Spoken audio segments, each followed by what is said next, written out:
darating yung punto na makakamit natin. As long as hindi ka nagsasawa mag-aral, as long as hindi ka napapagod, no?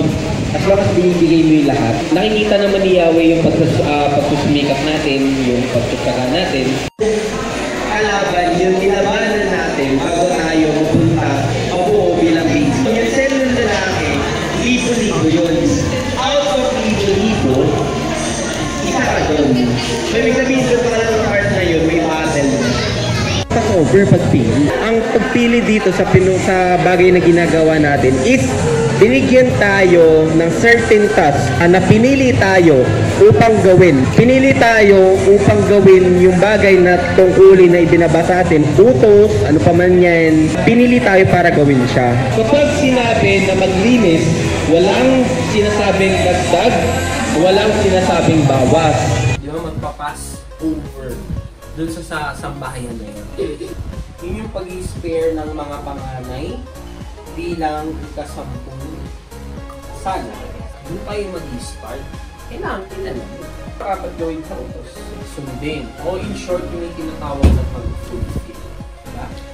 Kailangan makilala natin eh. Kasi, not unless hindi mo siya makilala, hindi mo magagawa yung mga pag-utosan. Paano ba tayo pamimili? Paano ba masasabing ibig ka ni Yahweh?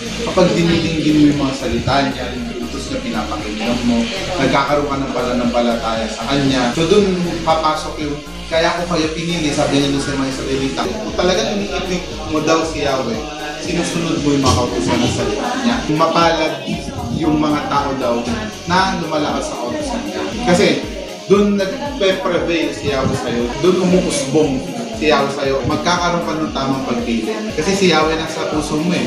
Siya yung sinusundan mo, siya yung pinapakinggan mo, siya yung nasa isip mo, nasa puso mo. Kailangan sa bawat choices na ginagawa natin, present si Yahweh doon. Kasi never mananaig si Yahweh kung in the first place doon sa choices, wala siya doon. Kaya kailangan sa lahat ng ginagawa natin, dapat nakukonsider natin yung bagay na para kay Yahweh. Kasi hindi siya mananaig, hindi siya magpe-prevail kung in the first place, hindi natin siya nakukonsider bago natin gawin yung isang bagay.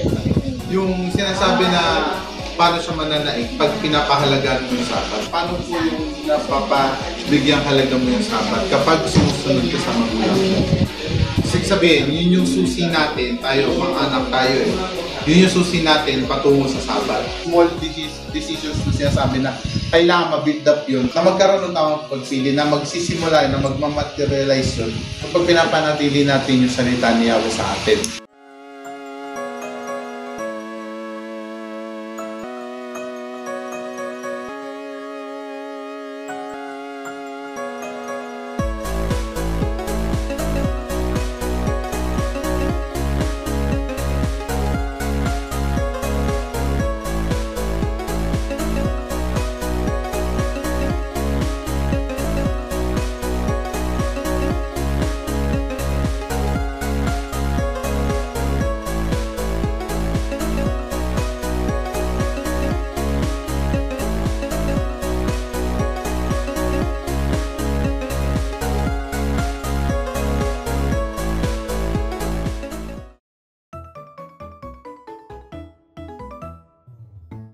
Ang inyong korderong pipiliin ay yaong walang kapintasan, isang lalaki na iisang taon, inyong kukunin sa mga tupa o sa mga kambing, at inyong alagaan hanggang sa 14 na araw ng buwang ito, at papatayin ng buong kapulungan ng kapisanan ng Israel sa paglubog ng araw.